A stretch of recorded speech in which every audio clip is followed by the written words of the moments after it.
After 32 years of marriage, my wife made a choice I never expected. The morning she told me, I was holding a cup of coffee that had gone cold. 32 years, and I never saw it coming. Welcome, this is Voice of Deborah.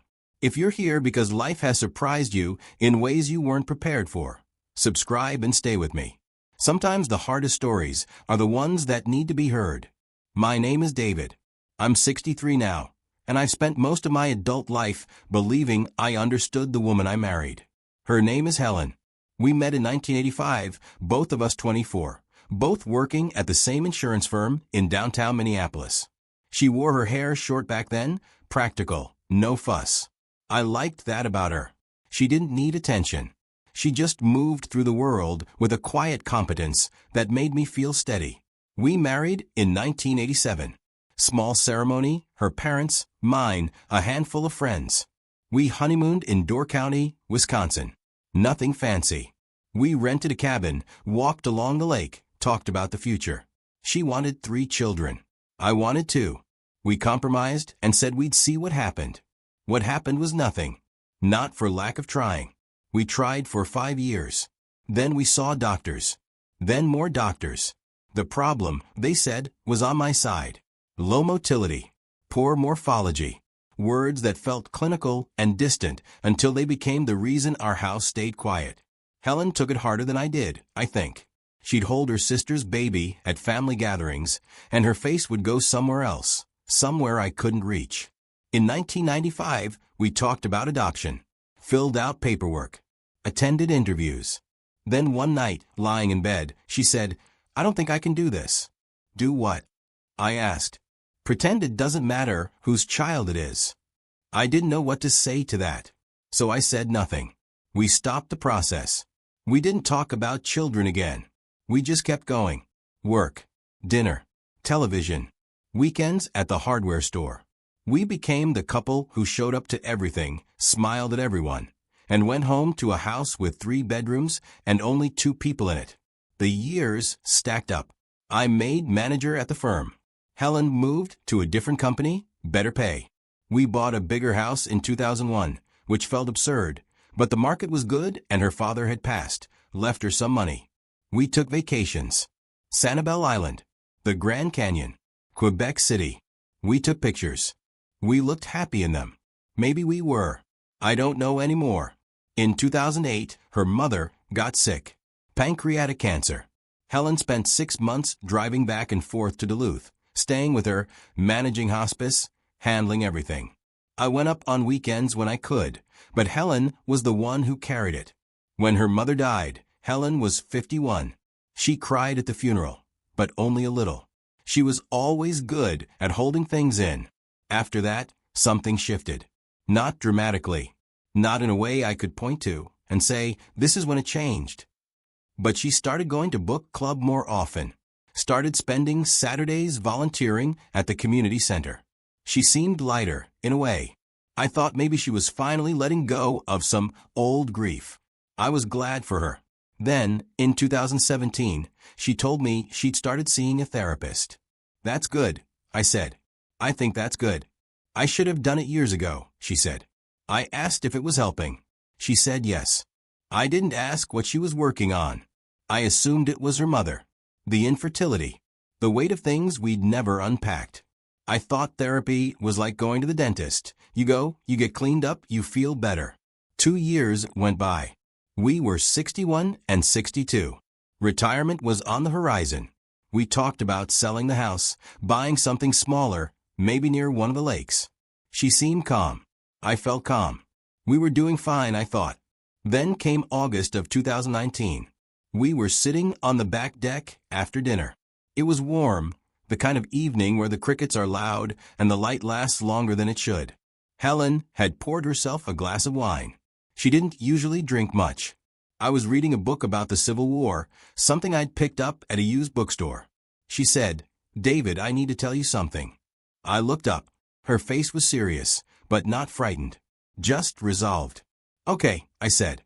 "I've been thinking about this for a long time. Years, actually. And I've talked it through with my therapist, and I've thought about how to say it, and there's no good way, so I'm just going to say it." My chest tightened. I thought she was going to tell me she was sick. Cancer maybe. Something terminal. I want a divorce.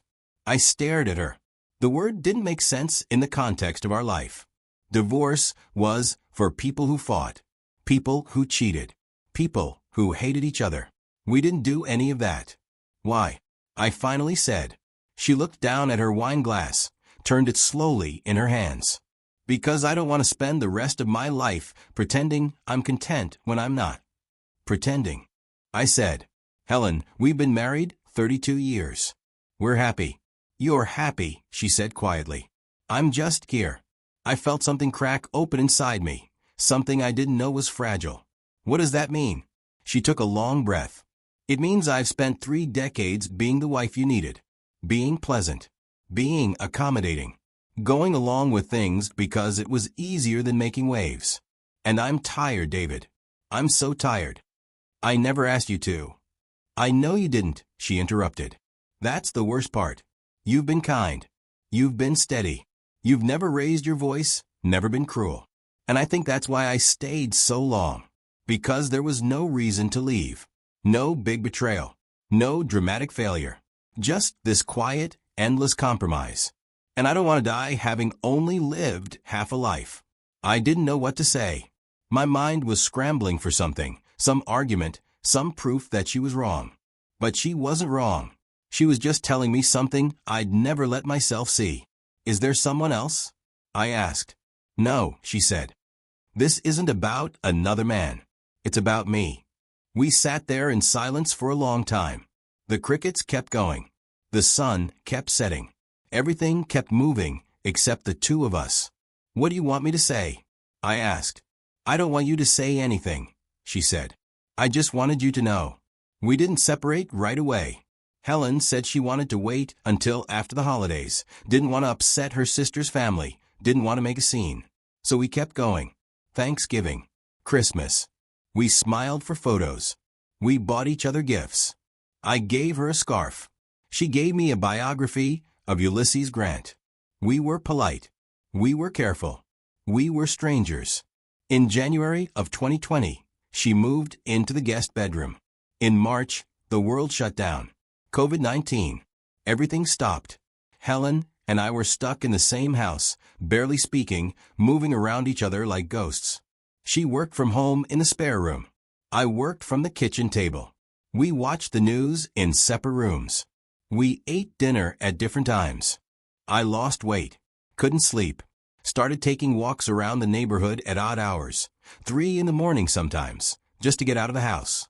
One night, a neighbor saw me and asked if I was okay. I told him I was fine. He didn't believe me. I didn't care.